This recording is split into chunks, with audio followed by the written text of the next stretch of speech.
own a home in the suburbs. Get this, in 1949, you could buy a house in Levittown, New York for about $8,000, just $90 down. Gas was 27 cents a gallon. In today's dollars, the house would go for $73,000, the gas $2.48. Cheap gas helped the burbs bloom. Now with the price around $4, Ben Tracy reports, suburbanites are facing the harsh realities of changing times.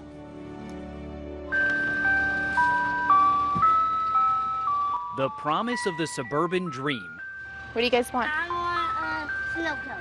Is what brought Nicole Senalia and her daughters to this neighborhood, more than 30 miles outside of Sacramento, California. I mean, I think it's everybody's dream to own a home and to have their kids grow up in their home, you know, like they used to so many years ago. 60 years ago, cheap gas and new highways helped fuel suburbia's rapid rise, creating a new American utopia. But now the triple threat of falling home values, empty nesters returning to the city, and sky-high gas prices is driving suburbia to the brink.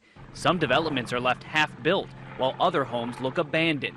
Demand for suburban housing is dropping so fast that a recent study predicts that by 2025, there will be a surplus of 22 million large lot homes in suburban areas. Nicole can't afford the $800 in gas she burned each month commuting to her job, so she's selling her house for less than half what she paid for it. It sounds hard to believe, but some experts are now predicting that this could be the beginning of the end of suburbia, that far-flung neighborhoods like this one could be tomorrow's slums.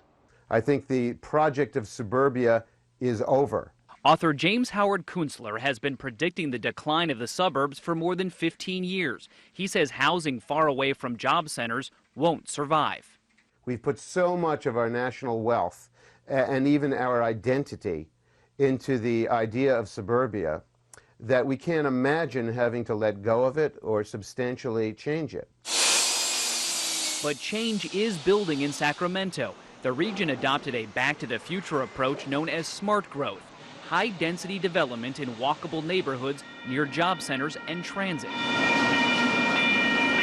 In the past 3 years, projects with apartments, condos, and townhomes increased 533%, while the number of subdivisions with large homes dropped 21%.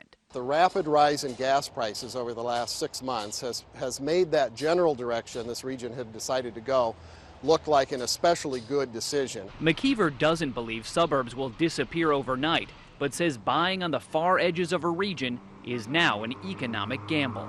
That's a risky bet.